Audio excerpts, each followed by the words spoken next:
ಚುನಾವಣೆಯ ನಂತರ ನಿತೀಶ್ ಮುಖ್ಯಮಂತ್ರಿ ಆಗುವುದಿಲ್ಲ. ಆದ್ದರಿಂದ ಮುಖ್ಯಮಂತ್ರಿ ಅಭ್ಯರ್ಥಿಯ ಬಗ್ಗೆ ಯಾವುದೇ ಸ್ಪಷ್ಟತೆ ಇಲ್ಲ. ಯಾರು ಮುಖ್ಯಮಂತ್ರಿ ಅಭ್ಯರ್ಥಿಯಾಗಲಿದ್ದಾರೆ ಎಂಬುದರ ಬಗ್ಗೆ ನಮಗೆ ಯಾವಾಗಲೂ ಸ್ಪಷ್ಟವಾಗಿತ್ತು. ನಮ್ಮ ಬಳಿ ಉದ್ಯೋಗಕ್ಕಾಗಿ ಒಂದು ಯೋಜನೆ ಇದೆ, ನಮ್ಮ ಬಳಿ ರೈತರಿಗಾಗಿ ಒಂದು ಯೋಜನೆ ಇದೆ, ನಮ್ಮ ಬಳಿ ಕಾರ್ಮಿಕರಿಗಾಗಿ ಒಂದು ಯೋಜನೆ ಇದೆ, ನಮ್ಮ ಬಳಿ ಮಹಿಳೆಯರಿಗಾಗಿ ಒಂದು ಯೋಜನೆ ಇದೆ. ಅವರು ಉದ್ಯೋಗ ಸೃಷ್ಟಿಸಿದ್ದಾರೆಯೇ? ಇಲ್ಲ. ಅವ್ರು ಮಾಡಿರುವುದೇನೆಂದರೆ, ಚುನಾವಣೆಗೆ ಸುಮಾರು 2-3 ವಾರಗಳು ಅಥವಾ 4 ವಾರಗಳ ಮೊದಲು 10,000 ರೂಪಾಯಿಗಳನ್ನು ವರ್ಗಾಯಿಸಿದ್ದಾರೆ. ಕಾಂಗ್ರೆಸ್ನಿಂದ ಒಬ್ಬ ಉಪಮುಖ್ಯಮಂತ್ರಿ ಇರುತ್ತಾರೆ.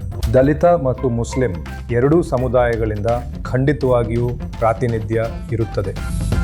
ಮಹಿಳೆಯರು ಹೆಚ್ಚಾಗಿ ನಿತೀಶ್ ಅವರಿಗೋಸ್ಕರ ಮತ ಚಲಾಯಿಸಿದ್ದಾರೆ ಮತ್ತು ನನಗನ್ನಿಸುತ್ತದೆ ಈ ಚುನಾವಣೆ ಮಹಿಳೆಯರು ಹೋಗುವ ಕಡೆಗೆ ಹೋಗುತ್ತದೆ. ಮೈತ್ರಿಯನ್ನು ಒಟ್ಟಾಗಿ ಇರಿಸುವಲ್ಲಿ ಕಾಂಗ್ರೆಸ್ ಬಹಳ ಸಕಾರಾತ್ಮಕ ಪಾತ್ರವನ್ನು ವಹಿಸಿದೆ. ಯುವಕರು ವಿಶೇಷವಾಗಿ ಈಗಿನ ಪರಿಸ್ಥಿತಿಯ ಬಗ್ಗೆ ಅಸಮಾಧಾನಗೊಂಡಿದ್ದಾರೆ ಮತ್ತು ಅವರು ಧ್ವನಿ ಎತ್ತುತ್ತಿದ್ದಾರೆ. ಅವರು ಆಕ್ರಮಣಕಾರಿಯಾಗಿದ್ದಾರೆ. ಅವರಿಗೆ ಬದಲಾವಣೆ ಬೇಕು. ಸರಿ, ನಮಗಾಗಿ ಸಮಯ ಮೀಸಲಿಟ್ಟಿದ್ದಕ್ಕೆ ನಿಮಗೆ ತುಂಬ ಧನ್ಯವಾದಗಳು. ಇದೊಂದು ಬಿಡುವಿಲ್ಲದ ಚುನಾವಣೆ, ಆದರೆ ಬಹಳ ನಿರ್ಣಾಯಕ ಚುನಾವಣೆ. ಇದರ ಫಲಿತಾಂಶವು ಪ್ರಮುಖ ಪರಿಣಾಮವನ್ನು ಬೀರುತ್ತದೆ ಎಂಬ ಅರ್ಥದಲ್ಲಿ ಮುಖ್ಯಮಂತ್ರಿಗಳನ್ನು ಘೋಷಿಸಲು ಯಾಕೆ ಇಷ್ಟು ಸಮಯ ಹಿಡಿಯಿತು? ಹಿಂಜರಿಯುತ್ತಿದ್ದದ್ದು ಕಾಂಗ್ರೆಸ್ಸೇ? ಆದ್ದರಿಂದ ನಾವು ಅಷ್ಟು ಸಮಯ ತೆಗೆದುಕೊಂಡಿದ್ದೇವೆ ಎಂದಲ್ಲ. ಮುಖ್ಯಮಂತ್ರಿ ಅಭ್ಯರ್ಥಿ ಯಾರಾಗಲಿದ್ದಾರೆ ಎಂಬುದರ ಬಗ್ಗೆ ನಮಗೆ ಯಾವಾಗಲೂ ಸ್ಪಷ್ಟತೆ ಇತ್ತು. ಮೊದಲ ಇಂಡಿಯಾ ಅಗಾಟ್ ಬಂಧನ್ ಅಧಿಕೃತ ಸಭೆಯಲ್ಲಿ ಹೆಚ್ಚು ಕಡಿಮೆ ಏಪ್ರಿಲ್ ಮಧ್ಯದಲ್ಲಿ ಸಮಯವನ್ನು ನಿರ್ಧರಿಸಲಾಯಿತು. ಅದು ಸುಮಾರು ಏಪ್ರಿಲ್ ಮಧ್ಯದಲ್ಲಿ. ಹಾಗಾಗಿ ಸೀಟು ಹಂಚಿಕೆ ಮತ್ತು ಪ್ರಣಾಳಿಕೆ ಬಹುತೇಕ ಸಿದ್ಧವಾದ ನಂತರ ಮುಖ್ಯಮಂತ್ರಿ ಅಭ್ಯರ್ಥಿಯನ್ನು ನಾವು ಘೋಷಿಸುತ್ತೇವೆ ಎಂದು ನಿರ್ಧರಿಸಲಾಯಿತು ಮತ್ತು ಅದು ಸಿದ್ಧವಾದ ನಂತರ ನಾವು ಅದನ್ನು ಘೋಷಿಸಿದೆವು. ವಾಸ್ತವವಾಗಿ ನಾವು ಸರಿಯಾದ ಸಮಯದಲ್ಲಿದ್ದೇವೆ ಎಂದು ನಾವು ಭಾವಿಸುತ್ತೇವೆ. ನನ್ನ ಪ್ರಕಾರ ನಮಗೆ ಸುಮಾರು 2-3 ವಾರಗಳ ಚುನಾವಣೆ ಬಾಕಿ ಇದೆ ಮತ್ತು ನಮ್ಮಲ್ಲಿ ಬಿಹಾರಕ್ಕಾಗಿ ಒಂದು ಮಾರ್ಗಸೂಚಿ, ಬಿಹಾರಕ್ಕಾಗಿ ಒಂದು ಕಾರ್ಯಸೂಚಿ ಮತ್ತು ಬಿಹಾರಕ್ಕಾಗಿ ಆ ಮಾರ್ಗಸೂಚಿ ಅಥವಾ ದೃಷ್ಟಿಕೋನ ಅಥವಾ ಕಾರ್ಯಸೂಚಿಯನ್ನು ಜಾರಿಗೆ ತರುವ ತಂಡ ಇವೆರಡೂ ಇವೆ ಎಂಬ ಅಂಶವನ್ನು ನಾವು ಸ್ಪಷ್ಟಪಡಿಸಲು ಬಯಸುತ್ತೇವೆ. ಮತ್ತು ಇನ್ನೊಂದು ಕಡೆ ಅವರಿಗೆ ಸ್ಪಷ್ಟತೆ ಇರಲಿಲ್ಲ ಎಂಬುದು ಸ್ಪಷ್ಟವಾಗಿದ್ದ ಸಮಯದಲ್ಲಿ ನಾವು ಇದನ್ನು ಮಾಡಲು ಬಯಸಿದ್ದೆವು. ಅವರಿಗೆ ಅವರ ಅಭ್ಯರ್ಥಿಯ ಬಗ್ಗೆ ಸ್ಪಷ್ಟತೆ ಇಲ್ಲ. ಚುನಾವಣೆಯವರೆಗೆ ನಿತೀಶ್ ಮುಖ್ಯಮಂತ್ರಿಯಾಗಿರುತ್ತಾರೆ ಎಂದು ಅಮಿತ್ ಶಾ ಹೇಳುತ್ತಾರೆ. ಅದರ ನಂತರ ನಾವು ನೋಡೋಣ. ನಾವು ನೋಡೋಣ ಎಂಬುದು ಬಹಳ ಅರ್ಥಗರ್ಭಿತ ಪದಗಳು ಮತ್ತು ಅದರ ಅರ್ಥವೇನೆಂದು ಎಲ್ಲರಿಗೂ ಅರ್ಥವಾಗುತ್ತದೆ. ಮೂಲಭೂತವಾಗಿ ಇದರ ಅರ್ಥ ಚುನಾವಣೆಯ ನಂತರ ನಿತೀಶ್ ಮುಖ್ಯಮಂತ್ರಿ ಆಗುವುದಿಲ್ಲ. ಆದ್ದರಿಂದ ಮುಖ್ಯಮಂತ್ರಿ ಅಭ್ಯರ್ಥಿಯ ಬಗ್ಗೆ ಯಾವುದೇ ಸ್ಪಷ್ಟತೆ ಇಲ್ಲ.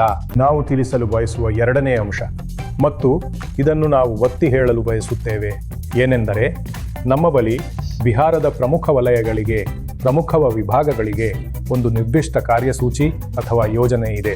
ನಮ್ಮ ಬಳಿ ಶಿಕ್ಷಣಕ್ಕಾಗಿ ಒಂದು ಯೋಜನೆ ಇದೆ, ನಮ್ಮ ಬಳಿ ಆರೋಗ್ಯಕ್ಕಾಗಿ ಒಂದು ಯೋಜನೆ ಇದೆ, ನಮ್ಮ ಬಳಿ ಉದ್ಯೋಗಕ್ಕಾಗಿ ಒಂದು ಯೋಜನೆ ಇದೆ, ನಮ್ಮ ಬಳಿ ರೈತರಿಗಾಗಿ ಒಂದು ಯೋಜನೆ ಇದೆ, ನಮ್ಮ ಬಳಿ ಕಾರ್ಮಿಕರಿಗಾಗಿ ಒಂದು ಯೋಜನೆ ಇದೆ, ನಮ್ಮ ಬಳಿ ಮಹಿಳೆಯರಿಗಾಗಿ, ಹೀಗೆ ಮುಂತಾದವರಿಗಾಗಿ ಯೋಜನೆ ಇದೆ.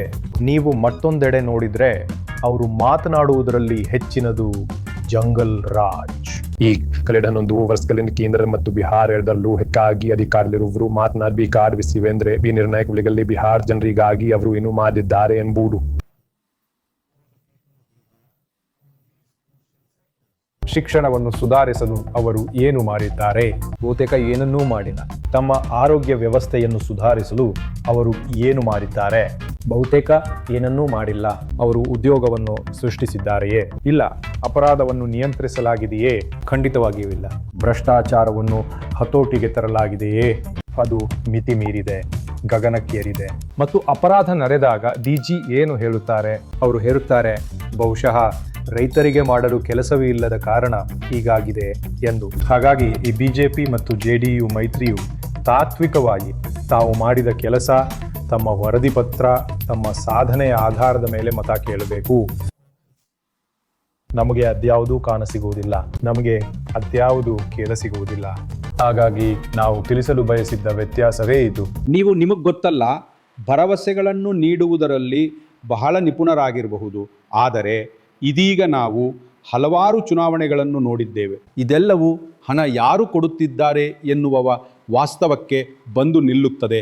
ಮತ್ತು ಇಲ್ಲಿ ನಿತೀಶ್ ಕುಮಾರ್ ಅವರು ಇಲ್ಲಿಯವರೆಗೆ 1,50,00,000ಕ್ಕೂ ಹೆಚ್ಚು ಮಹಿಳೆಯರಿಗೆ ಮೊದಲ ಬಾರಿಗೆ 10,000 ರೂಪಾಯಿಗಳನ್ನು ವರ್ಗಾಯಿಸುವ ಮೂಲಕ ಎಲ್ಲರಿಗಿಂತಲೂ ಮುಂದಾದರು ಎಂದು ನನಗನಿಸುತ್ತದೆ.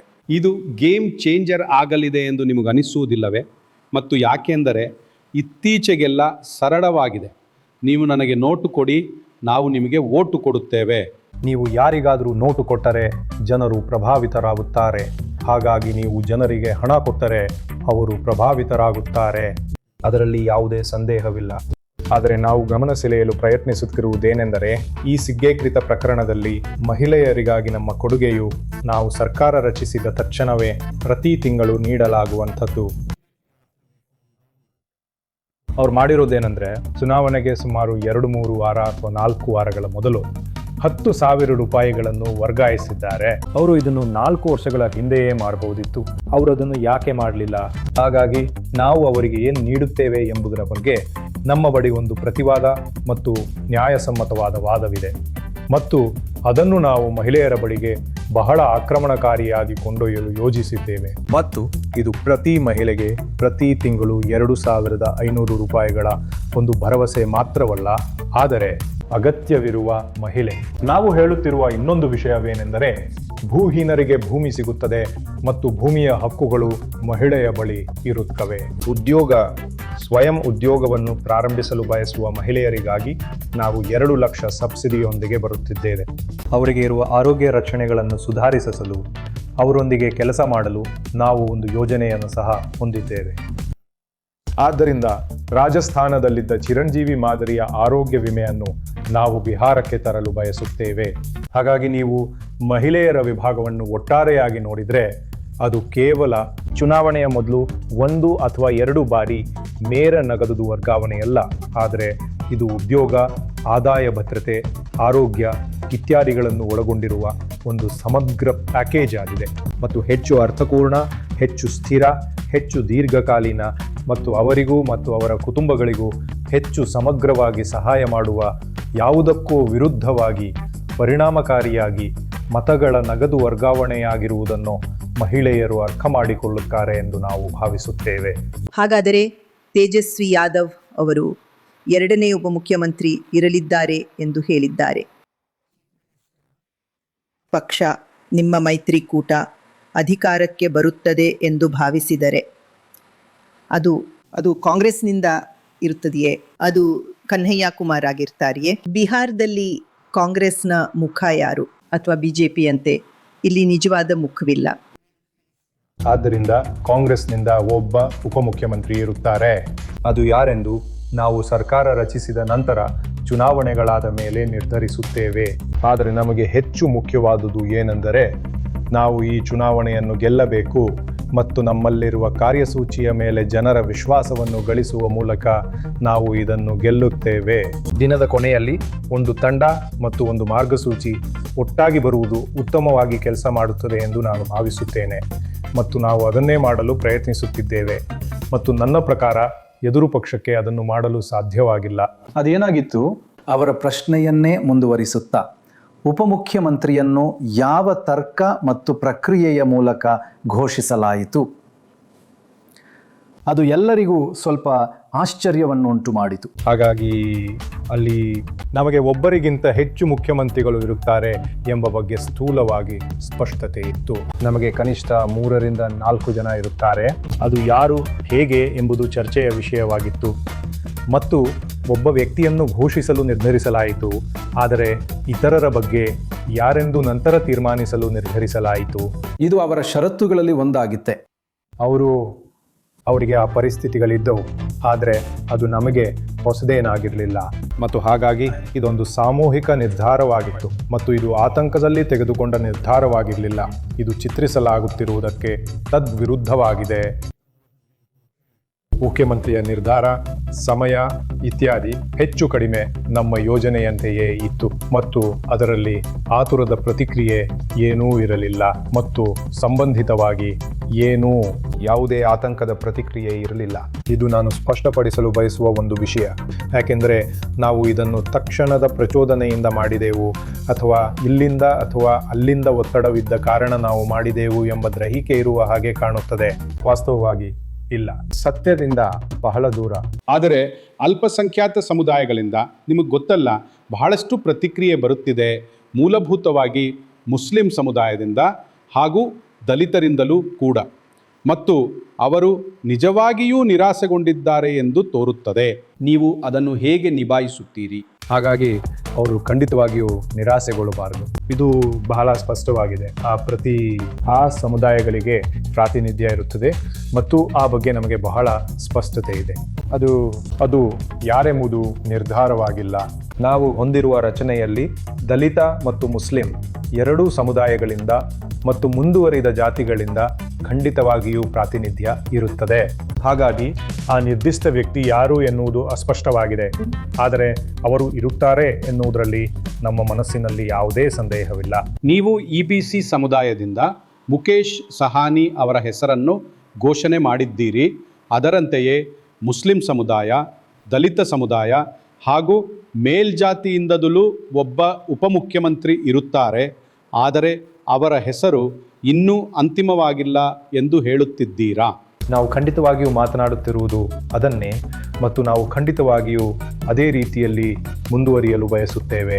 ನನ್ನ ಪ್ರಶ್ನೆಯು ಪ್ರಶಾಂತ್ ಕಿಶೋರ್ ಅವರಂಥವರದ ಸಾಮಾಜಿಕ ಮಾಧ್ಯಮದಲ್ಲಿನ ಅಸ್ತಿತ್ವದ ಬಗ್ಗೆ. ಅವರಿಗೆ ಸಾಮಾಜಿಕ ಮಾಧ್ಯಮದಲ್ಲಿ ದೊಡ್ಡ ಮಟ್ಟದ ಅಸ್ತಿತ್ವವಿದೆ. ಸುಮಾರು ಪ್ರತಿ ಜಿಲ್ಲೆಯಲ್ಲೂ ಅವರಿಂದ ಸಂಬಳ ಪಡೆಯುವ ಪ್ರಭಾವಿಗಳಿದ್ದಾರೆ ಮತ್ತು ಪ್ರಶಾಂತ್ ಕಿಶೋರ್ ಯಾವ ಸಂದೇಶವನ್ನು ಹೊರಹಾಕಲು ಬಯಸುತ್ತಾರೋ ಅದನ್ನು ಅವರು ಹರಡುತ್ತಿದ್ದಾರೆ. ನೀವು ಯುವ ಜನರನ್ನು ಆಕರ್ಷಿಸಲು ಬಯಸಿದರೆ ನಿಮ್ಮಲ್ಲಿ ಯುವ ನಾಯಕರಿದ್ದಾರೆ. ಹೇಗೆ, ಏನು ನಿಮ್ಮ ಮಾರ್ಗಸೂಚಿ ಏನು? ನೀವು ಅದನ್ನು ಹೇಗೆ ಮಾಡುತ್ತಿದ್ದೀರಿ? ಯಾಕೆಂದರೆ ಅದು ಸದ್ಯಕ್ಕೆ ಆ ಕ್ಷೇತ್ರದಲ್ಲಿ ಪ್ರಶಾಂತ್ ಕಿಶೋರ್ ಬಹಳ ಮುಂದಿದ್ದಾರೆ ಎಂದು ತೋರುತ್ತದೆ. ಸಾಮಾಜಿಕ ಮಾಧ್ಯಮ ಪ್ರಚಾರವನ್ನು ನಾವು ಬಹಳ ಸಮಯದಿಂದ ಯೋಜಿಸುತ್ತಿದ್ದೇವೆ ಮತ್ತು ಅದರ ವಿವರಗಳ ಬಗ್ಗೆ ಕೆಲಸ ಮಾಡುತ್ತಿದ್ದೇವೆ. ಬಿಹಾರದಲ್ಲಿ ನಮ್ಮ ವಿಧಾನ, ನಾನು ನಿರ್ದಿಷ್ಟವಾಗಿ ಕಾಂಗ್ರೆಸ್ನ ಸಾಮಾಜಿಕ ಮಾಧ್ಯಮದ ವಿಧಾನದ ಬಗ್ಗೆ ಹೇಳುವುದಾದರೆ, ಈ ಬಾರಿ ನಮ್ಮ ಸಾಮಾಜಿಕ ಮಾಧ್ಯಮ ಮತ್ತು ಡಿಜಿಟಲ್ ಪ್ರಚಾರವನ್ನು ಹೆಚ್ಚು ವೈಯಕ್ತೀಕರಿಸಲು ನಾವು ಪ್ರಯತ್ನಿಸುತ್ತಿದ್ದೇವೆ. ಹಾಗಾಗಿ ಅದು ಅಷ್ಟಾಗಿ ಕಾಣಿಸ್ತೇ ಇರಬಹುದು ಮೇಲ್ನೋಟಕ್ಕೆ.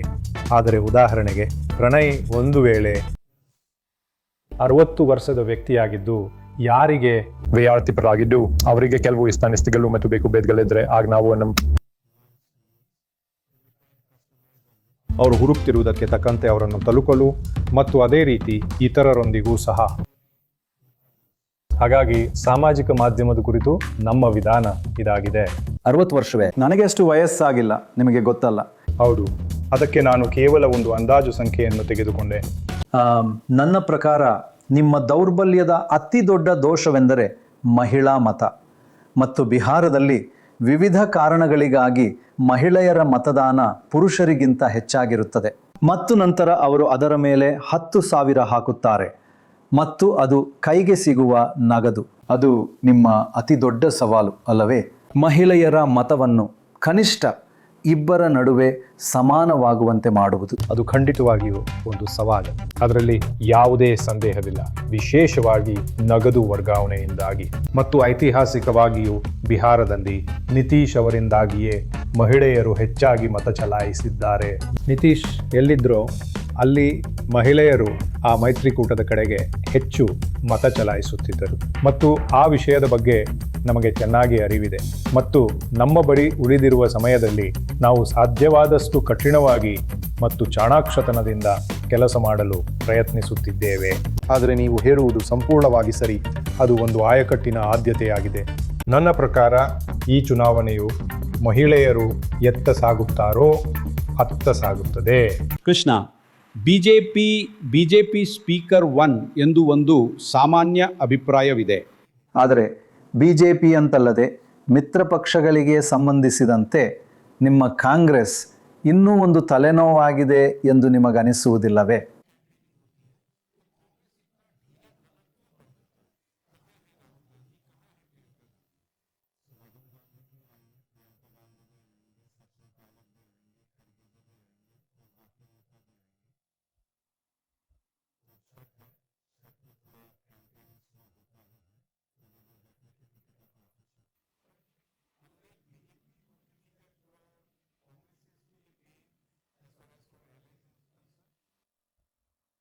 ನನಗೆ ಗೊತ್ತಿಲ್ಲ. ನನ್ನ ಪ್ರಕಾರ ಅದಕ್ಕೆ ಸರಿಯಾದ ಉತ್ತರವೆಂದರೆ ಬಿಜೆಪಿ ತನ್ನ ಮಿತ್ರ ಪಕ್ಷಗಳಿಗೆ ಎಷ್ಟರ ಮಟ್ಟಿಗೆ ತಲೆನೋವಾಗಿದೆ ಎಂಬುದನ್ನು ನಿತೀಶ್ ಕುಮಾರ್ ಉತ್ತಮವಾಗಿ ಹೇಳಬಲ್ಲರು. ನನ್ನ ಅನಿಸಿಕೆಯ ಪ್ರಕಾರ ನೀವು ಕಂಡುಕೊಳ್ಳುವ ಉತ್ತರವು ವಾಸ್ತವವಾಗಿ ಇದಕ್ಕೆ ತದ್ವಿರುದ್ಧವಾಗಿರುತ್ತದೆ. ನಾವು ಬಹುಶಃ ಹೆಚ್ಚು ಪೂರ್ವಭಾವಿಯಾಗಿದ್ದೇವೆ. ವಾಸ್ತವವಾಗಿ ಈ ಬಾರಿ ನೀವು ಮಿತ್ರ ಪಕ್ಷಗಳೊಂದಿಗೆ ಮಾತನಾಡಿದರೆ ಕೊನೆಯ ಕ್ಷಣದವರೆಗೂ ಮೈತ್ರಿಯನ್ನು ಒಟ್ಟಾಗಿ ಇರಿಸುವಲ್ಲಿ ಕಾಂಗ್ರೆಸ್ ಅತ್ಯಂತ ಸಕಾರಾತ್ಮಕ ಪಾತ್ರವನ್ನು ವಹಿಸಿದೆ ಎಂದು ನಿಮಗೆ ತಿಳಿಯುತ್ತದೆ. ಹೌದು, ಸೀಟು ಹಂಚಿಕೆಯಲ್ಲಿ ನಮಗೆ ಭಿನ್ನಾಭಿಪ್ರಾಯಗಳಿದ್ದ ಕ್ಷಣಗಳಿದ್ದವು. ಅದು ಪ್ರತಿ ಚುನಾವಣೆಯಲ್ಲಿ, ಪ್ರತಿ ರಾಜ್ಯದಲ್ಲಿ, ಪ್ರತಿ ಮೈತ್ರಿಯೊಂದಿಗೆ ನಡೆಯುತ್ತದೆ. ಅದು ಮಹಾಗಠಬಂಧನಕ್ಕಾಗಲಿ ಅಥವಾ ಕಾಂಗ್ರೆಸ್ಗಾಗಲಿ ಹೊಸತೇನಲ್ಲ ಅಥವಾ ವಿಶಿಷ್ಟವಾದುದೇನಲ್ಲ. ಆದರೆ ವಿಷಯಗಳ ಬಗ್ಗೆ ತಿಳಿದಿರುವ ಜನರೊಂದಿಗೆ ನೀವು ಮಾತನಾಡಿದರೆ, ವಿಶೇಷವಾಗಿ ಬಿಹಾರದಲ್ಲಿ ಮೈತ್ರಿಯನ್ನು ಒಟ್ಟಾಗಿ ಹಿಡಿದಿಟ್ಟುಕೊಂಡಿದ್ದ ಅಂಟುಗಳಲ್ಲಿ ಕಾಂಗ್ರೆಸ್ ಖಂಡಿತವಾಗಿಯೂ ಒಂದಾಗಿತ್ತು ಎಂದು ನಿಮಗೆ ತಿಳಿಯುತ್ತದೆ. ಮತ್ತು ನಿತೀಶ್ ಅವರು ತಮ್ಮನ್ನು ತಾವು ಬಹಳ ಸ್ಪಷ್ಟವಾಗಿ ವ್ಯಕ್ತಪಡಿಸಲು ಸಾಧ್ಯವಾಗಿದ್ದರೆ ಬಿಜೆಪಿಯ ಬಗ್ಗೆ ಇದೇ ಮಾತನ್ನು ಹೇಳುತ್ತಾರೆಂದು ನನಗನಿಸುವುದಿಲ್ಲ. ಕೊನೆಯದಾಗಿ ಯೂತ್ ಕಾಂಗ್ರೆಸ್ ಇತ್ಯಾದಿಗಳೊಂದಿಗೆ ಕೆಲಸ ಮಾಡಿದ ನಿಮಗೆ ಯುವ ಜನರೊಂದಿಗೆ ಒಂದು ಇತಿಹಾಸವಿದೆ. ಬಿಹಾರದಲ್ಲಿ ಯುವಕರನ್ನು ಗುರಿಯಾಗಿಸುವುದು ಇಲ್ಲಿನ ಪ್ರಮುಖ ತಂತ್ರವೇ? ಮತ್ತು ಅವರು ಯಾವುದಕ್ಕೆ ಪ್ರತಿಕ್ರಿಯಿಸುತ್ತಾರೆ? ಹೌದು, ಖಂಡಿತವಾಗಿಯೂ. ನನ್ನ ಪ್ರಕಾರ ಭಾರತವು ಅತ್ಯಂತ ಕಿರಿಯ ಜನಸಂಖ್ಯಾ ಸ್ವರೂಪವನ್ನು ಹೊಂದಿರುವ ದೇಶವಾಗಿದೆ. ಮತ್ತು ಅದು ಬಿಹಾರವೇ ಆಗಿರಲಿ ಅಥವಾ ಬೇರೆ ಯಾವುದೇ ರಾಜ್ಯವೇ ಆಗಿರಲಿ, ನಾವು ಯುವಕರನ್ನು ಮತ್ತು ಅವರ ಭಾವನೆಗಳನ್ನು ಕಡೆಗಣಿಸಿ ಚುನಾವಣೆಗಳನ್ನು ಗೆಲ್ಲಲು ಸಾಧ್ಯವಿಲ್ಲ. ಬಿಹಾರದಲ್ಲಿ ನಾವು ಕಂಡುಕೊಂಡಿರುವುದೇನೆಂದರೆ, ಯುವಕರು ಅಲ್ಲಿನ ಪರಿಸ್ಥಿತಿಯ ಬಗ್ಗೆ ವಿಶೇಷವಾಗಿ ಅಸಮಾಧಾನಗೊಂಡಿದ್ದಾರೆ ಮತ್ತು ಅವರು ಧ್ವನಿ ಎತ್ತುತ್ತಾರೆ, ಅವರು ಆಕ್ರಮಣಶೀಲರಾಗಿದ್ದಾರೆ, ಅವರು ಬದಲಾವಣೆಯನ್ನು ಬಯಸುತ್ತಾರೆ. ಮತ್ತು ನನ್ನ ಪ್ರಕಾರ ನಾವು ಅದನ್ನೇ ಮಾಡಲು ಪ್ರಯತ್ನಿಸಿದ್ದೇವೆ. ನಮ್ಮ ಪ್ರಕಾರ ಬಹುಮಟ್ಟಿಗೆ ಕಾರ್ಯಸಾಧ್ಯವಾದ ಒಂದು ಮಾರ್ಗಸೂಚಿಯನ್ನು ಸ್ಪಷ್ಟವಾಗಿ ರೂಪಿಸಲು ಮತ್ತು ಅದೇ ಸಮಯದಲ್ಲಿ ಯುವಕರು ಬಯಸುವ ಕಾರ್ಯಸೂಚಿಯ ಮೇಲೆ ಕೆಲಸ ಮಾಡಬಲ್ಲ ಹಾಗೂ ಅವರು ಹೆಚ್ಚು ತಮ್ಮವರೆಂದು ಭಾವಿಸಬಲ್ಲಂತಹ ತಾಜಾ ಯುವ ಮುಖಗಳಿರುವ ಒಂದು ಯುವ ತಂಡವನ್ನು ಅವರಿಗೆ ನೀಡಲು ನಾವು ಪ್ರಯತ್ನಿಸಿದ್ದೇವೆ. ನಿಮಗೆ ನಿಜಕ್ಕೂ ತುಂಬ ಧನ್ಯವಾದಗಳು. ಅದು ತುಂಬ ಆಸಕ್ತಿದಾಯಕವಾಗಿದೆ. ಧನ್ಯವಾದಗಳು.